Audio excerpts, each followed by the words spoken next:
Hello दोस्तों, अगर आप चैनल पर नए हैं तो प्लीज़ चैनल को सब्सक्राइब करें और बेल आइकन को प्रेस करें। और अगर वीडियो पसंद आए तो वीडियो को लाइक करना ना भूलें। हिमालय की बर्फीली चोटियों के नीचे बसा था एक छोटा सा गांव शांतिपुर। सालों से अपनी शांत और सुखद जिंदगी के लिए जाना जाता था। गांव के लोग मेहनती किसान और कुशल कारीगर थे। एक सुबह सूरज की पहली किरण गांव पर पड़ी, लेकिन गांव में सन्नाटा छाया हुआ था। न चूल्हे जलने की खुशबू, न मवेशियों की आवाज़ और न बच्चों की किलकारी। मानो गांव रातों रात गायब हो गया हो। अशोक, जो पड़ोसी गांव का रहने वाला था, दूध लेने शांतिपुर आया। दरवाजे खुले थे, सामान बिखरा पड़ा था, मगर एक भी आदमी नहीं मिला। घबराकर उसने अपने गांव के मुखिया को खबर दी। जल्द ही आसपास के गांव के लोग शांतिपुर पहुंचे। गांव में हर चीज जस की तस थी, बस लोग गायब थे, मानो कोई उन्हें उठा ले गया हो। पुलिस को सूचना दी गई।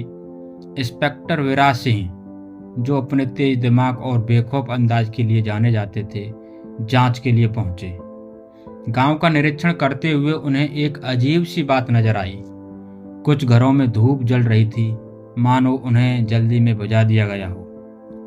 और भी कई संकेत मिले जो बताते थे कि लोगों को जबरदस्ती नहीं बल्कि उनकी मर्जी से ले जाया गया था। सबसे पहले पूछताछ गांव के बुजुर्गों से की गई। उनमें से एक दादा जीतम राम ने बताया कि कुछ दिनों से गांव के बाहर अजीबोगरीब हरकतें देखी जा रही थीं। रात में अजनबी रोशनी पहाड़ों पर चमकती थी और अजीब सी आवाज़ें सुनाई देती थीं। विराज सिंह को लगा कि मामला सीधा नहीं है। यह कोई साधारण गुमशुदगी का मामला नहीं था। यह अज्ञात रोशनी और आवाज़ें किसी बड़े रहस्य की ओर इशारा कर रही थीं। जांच आगे बढ़ी। पुलिस ने शांतिपुर के आसपास के जंगलों को खंगाला। कई दिनों की कठिन खोज के बाद जंगल के बीचों बीच एक गुफा का पता चला। गुफा के मुहाने पर अजीबोगरीब निशान बने हुए थे, जिन्हें देखकर विराज सिंह को लगा कि शायद ये निशान उन्हीं लोगों ने बनाए हैं जो शांतिपुर से गायब हुए थे। थोड़ी हिम्मत जुटाकर विराज सिंह अपनी टीम के साथ गुफा के अंदर घुसे। गुफा के अंदर का वातावरण अजीब था। हवा में एक अजीब सी गंध थी और दीवारों पर प्राचीन चित्र बने हुए थे। ये चित्र किसी अज्ञात सभ्यता के प्रतीक लग रहे थे। आगे बढ़ते हुए उन्हें एक विशाल हॉल मिला। हॉल के बीच में एक ऊंचा चबूतरा था, जिस पर एक किताब रखी हुई थी। किताब का कवर चमक रहा था, मानो किसी कीमती धातु से बना हो। विराज सिंह ने ध्यान से किताब उठाई। किताब को खोलते ही उसमें से अजीब सी रोशनी निकली। कुछ ही देर में किताब के पन्नों पर शब्द भरने लगे। वे शब्द किसी प्राचीन भाषा में लिखे हुए थे, जिसे समझना मुश्किल था। किताब को लेकर वे गुफा से बाहर निकले। गुफा से बाहर आते ही उन्हें दूर से अजनबी रोशनी दिखाई दी। वे रोशनी का पीछा करते हुए पहाड़ों पर चढ़ने लगे।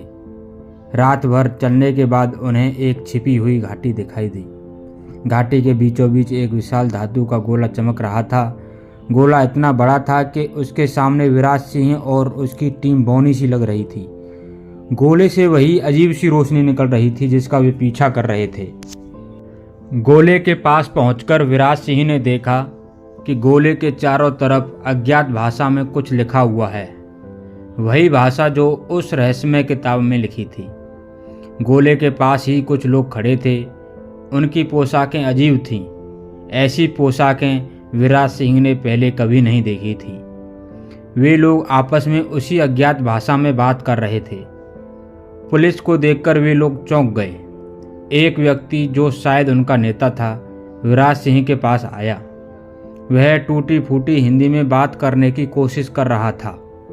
उसने बताया कि वे अंतरिक्ष से आए हैं और उन्हें शांतिपुर के लोगों की मदद की ज़रूरत है। विराज सिंह को उनकी बात पर यकीन नहीं हुआ। उन्हें लगा शायद ये लोग ही शांतिपुर के लोगों को अगवा कर लाए हैं। उसने उनसे पूछा कि आखिर वे शांति नगर के लोगों को क्यों ले गए।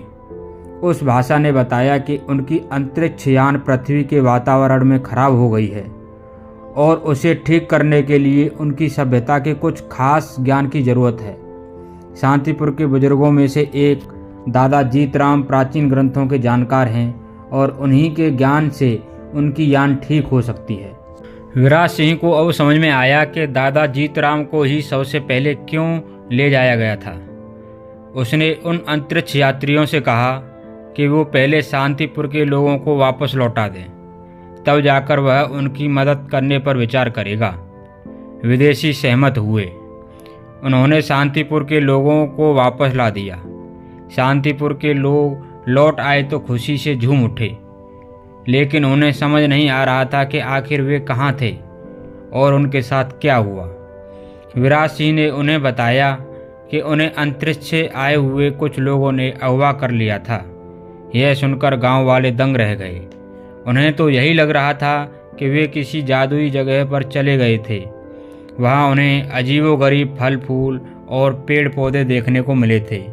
साथ ही ऐसी तकनीकें देखी थीं जिनके बारे में उन्होंने कभी सोचा नहीं था। कुछ समय शांति बना रहा।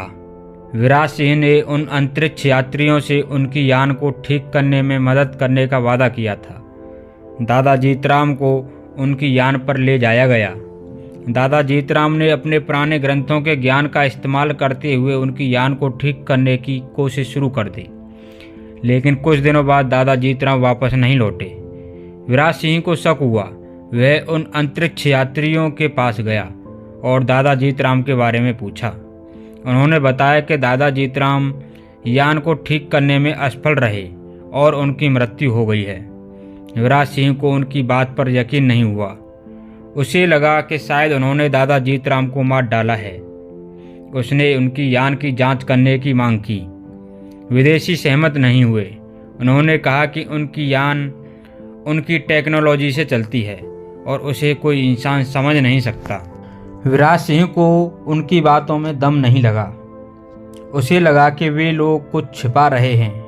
उसने फैसला किया कि वह उनकी यान की जांच करेगा, चाहे इसके लिए उसे कुछ भी करना पड़े। रात को जब वे सो रहे थे, विराज सिंह अपनी टीम के साथ उनकी यान में घुस गया। यान के अंदर का नज़ारा अद्भुत था। चारों तरफ चमकती हुई लाइटें और अत्याधुनिक उपकरण थे। विराज सिंह को समझ नहीं आ रहा था कि ये सब कैसे काम करता है।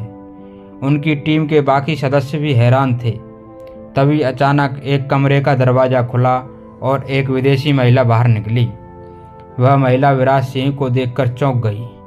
विराज सिंह ने उससे पूछा कि वह कौन है और दादा जीतराम के बारे में क्या जानती है। महिला ने हिंदी में बात करना शुरू किया।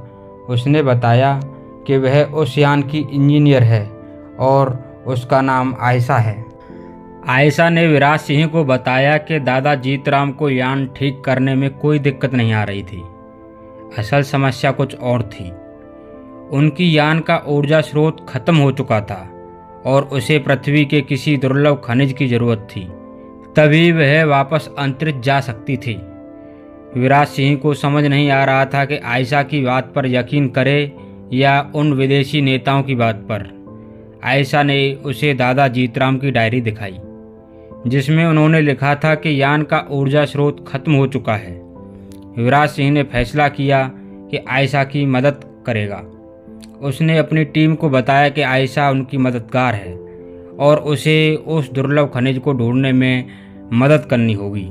उन्होंने भूविज्ञान विभाग से संपर्क किया और उस खनिज के बारे में जानकारी हासिल की। कुछ दिनों की खोज के बाद उन्हें हिमालय के एक दूरस्थ इलाके में उस खनिज का पता चला। विदेशी नेताओं को सूचना दी गई। वे उस खनिज को लेने के लिए तैयार हो गए। विदेशी नेताओं और विराज सिंह के बीच सौदेबाजी हुई। विराज सिंह ने उन्हें कहा कि वह उन्हें खनिज देगा, लेकिन इस शर्त पर कि वे शांतिपुर के लोगों को उनकी तकनीकी का कुछ ज्ञान देंगे, जिससे उनका गांव तरक्की कर सके।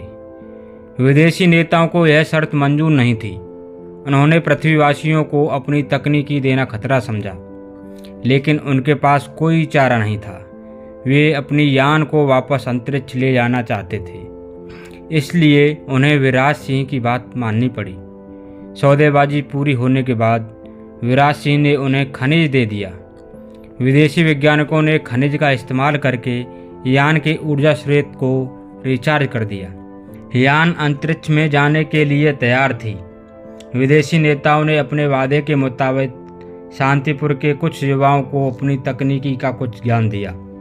इस ज्ञान से शांतिपुर के लोगों ने सौर ऊर्जा से चलने वाली मशीनें बनाईं और अपने गांव को आधुनिक बनाने की शुरुआत की। कुछ महीनों बाद विदेशी यान जाने के लिए तैयार थी। विदाई समारोह का आयोजन किया गया।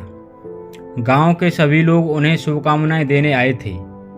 आयशा विदा लेने के लिए विराज सिंह के पास आई। उसने विराज सिंह को बताया कि वह पृथ्वी पर ही रहना चाहती है। उसे लगता है कि पृथ्वीवासी बहुत अच्छे लोग हैं और उनकी टेक्नोलॉजी का इस्तेमाल अच्छे काम के लिए किया जा सकता है। विराज सिंह को आयशा का फैसला अच्छा लगा। उसने आयशा को शांतिपुर में रहने का न्योता दिया। आयशा उसकी बात से खुश हुई और वह शांतिपुर में रहने लगी। कुछ समय बाद विराज सिंह को आयशा की डायरी मिली।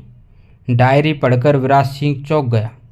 डायरी में लिखा था कि उनकी यान पृथ्वी पर दुर्घटनाग्रस्त नहीं हुई थी, बल्कि वे पृथ्वी के प्राकृतिक संसाधनों को चुराने के लिए आए थे। दुर्लभ खनिज उनकी असली मंशा को छिपाने का नाटक भर था। दादा जीतराम को जब उनकी असली मंशा का पता चला तो उन्होंने उनका विरोध किया, जिसके कारण उनकी हत्या कर दी गई। विराज सिंह को गुस्सा भी आया और दुख भी हुआ। उसने आयशा पर भरोसा किया था, मगर आयशा ने उसका विश्वास तोड़ा था। लेकिन सवाल यह था कि आयशा डायरी में लिखी बातों से अनजान कैसे हो सकती थी? क्या वह भी उनकी साजिश का हिस्सा थी? विराज सिंह ने आयशा को डायरी दिखाई और उससे सवाल किया। आयशा ने बताया कि वह वाकई में यान की इंजीनियर थी, लेकिन उसे उनकी असली मंशा का पता नहीं था। उसे बताया गया था कि पृथ्वी के वातावरण के अनुकूल उनकी यान बनाने में दिक्कत आ रही है, इसलिए उन्हें दादा जीतराम की मदद की ज़रूरत है। आयशा ने विराज सिंह से कहा कि उसे संदेह हो रहा था, लेकिन डर के कारण वह कुछ नहीं बोल सकी। विराज सिंह को आयशा की बातों पर कुछ संदेह हुआ, लेकिन उसके पास कोई सबूत नहीं था। उसने आयशा पर नज़र रखने का फैसला किया। कुछ दिनों बाद उसने देखा कि आयशा रात के समय जंगल में किसी से गुप्त रूप से बात कर रही है। विराज सिंह ने उसकी बातचीत को छुपकर सुना। बातचीत में पता चला कि आयशा किसी को पृथ्वी के प्राकृतिक संसाधनों के बारे में जानकारी दे रही थी। अब विराज सिंह को पूरा यकीन हो गया था कि आयशा भी उसी गिरोह का हिस्सा है।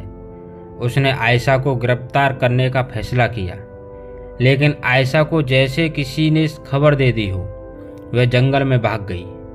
विराज सिंह और उनकी टीम ने उसका पीछा किया। जंगल का पीछा काफ़ी खतरनाक था।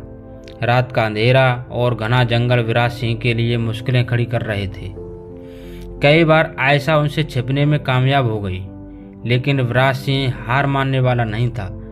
वह उसे हर हाल में पकड़ना चाहता था। आखिरकार कई घंटों के बाद उन्हें एक गुफा के पास आयशा का पता चला। गुफा के अंदर जाने से पहले विराज सिंह ने अपनी टीम को बाहर इंतजार करने के लिए कहा। वह अकेले ही गुफा के अंदर गया। गुफा के अंदर का वातावरण बहुत अजीब था। हवा में एक गंदी सी गंध थी। दीवारों पर अजीबोगरीब निशान बने हुए थे। विराज सिंह धीरे धीरे आगे बढ़ा। उसे आयशा की कोई आहट नहीं सुनाई दे रही थी। तभी अचानक उसके सामने एक बड़ा जाल बिछा हुआ दिखाई दिया। विराज सिंह जैसे ही जाल के पास पहुंचा, वह उसमें फंस गया। जाल बहुत मजबूत था। वह खुद को छुड़ाने की कोशिश कर रहा था। तभी उसके पीछे से कोई आवाज़ आई। यह आयशा की आवाज़ थी। आयशा ने विराज सिंह को बताया कि वह उसका कुछ नहीं बिगाड़ सकता। उसी समय गुफा के अंदर से कुछ और लोग बाहर निकले। ये वही विदेशी नेता थे जो विराज सिंह से मिल चुके थे। विदेशी नेताओं ने विराज सिंह को बताया कि आयशा उनकी जासूस है। उसने उनकी मदद से शांतिपुर के लोगों और विराज सिंह का भरोसा जीता और पृथ्वी के प्राकृतिक संसाधनों की जानकारी जुटाई। विराज सिंह गुस्से से तिलमिला उठा। उसने उन्हें धमकाया, तुम मुझे नहीं हरा सकते। मैं तुम्हारे बुरे इरादों को दुनिया के सामने लाकर रहूंगा। विदेशी नेता ठहाका लगाकर बोले, तुम्हारे पास कोई सबूत नहीं है। तुम ये गुफा से कभी बाहर नहीं निकल पाओगे। विराज सिंह ने हार नहीं मानी। उसने चारों तरफ देखा। गुफा की दीवार पर एक मशाल टंगी हुई थी।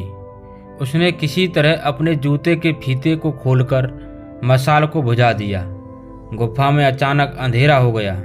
विदेशी नेता और आयशा घबरा उठे।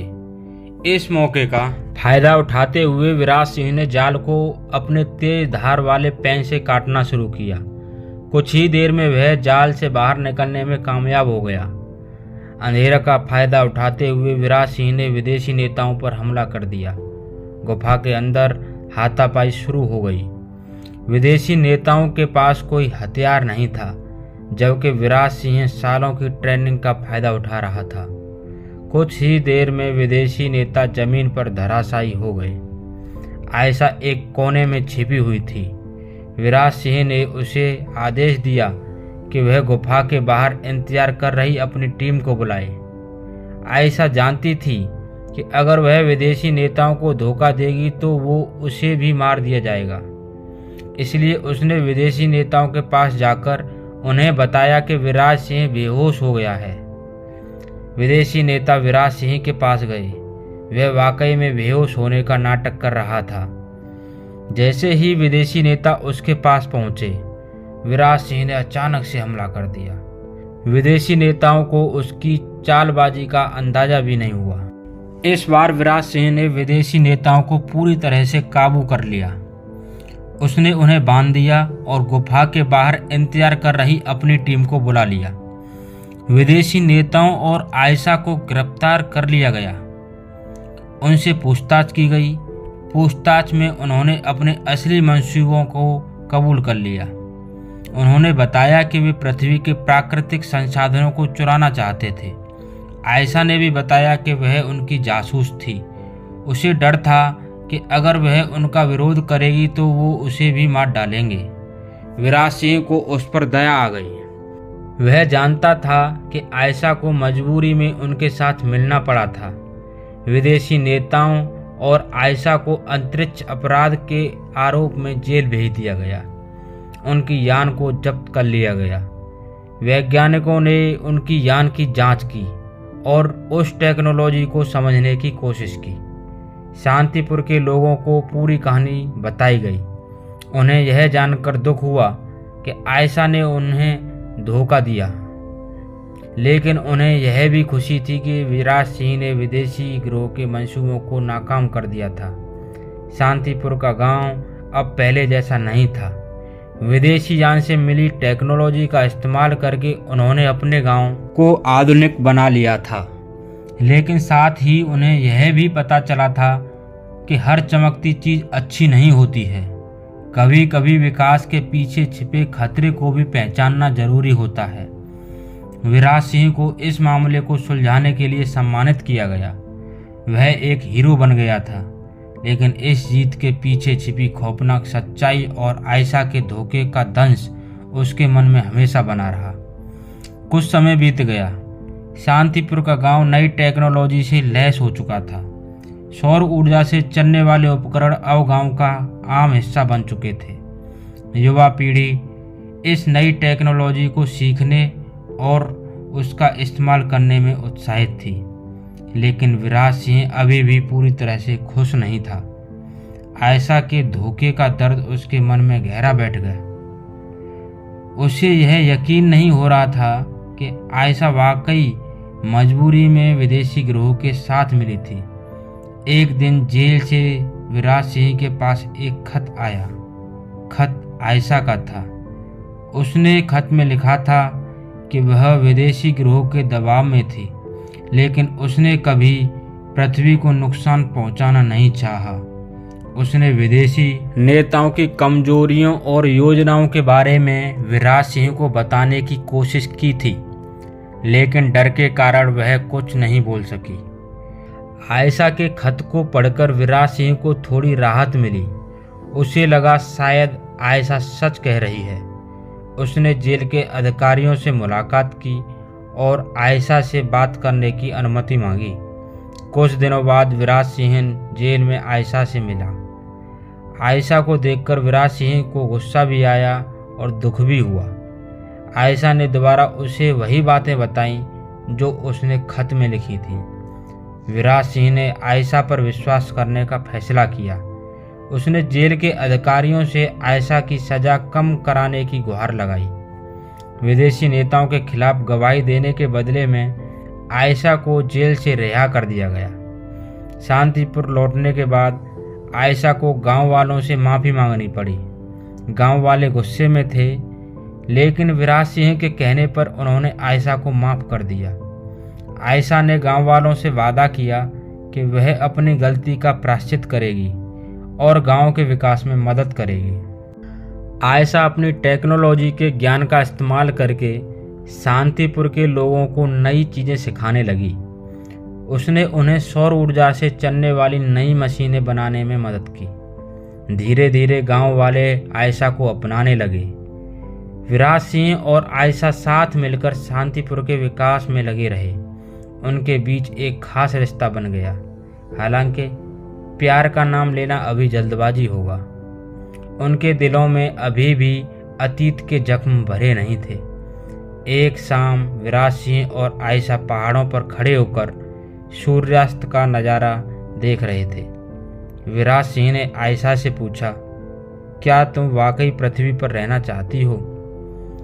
आयशा ने मुस्कुराते हुए जवाब दिया, पृथ्वी पर रहने के बाद मुझे अब अपना असली घर यही लगता है। यहाँ के लोग, यहाँ की खूबसूरती, सब कुछ मुझे अपनी ओर खींचती है। विराज सिंह ने आयशा की ओर देखा।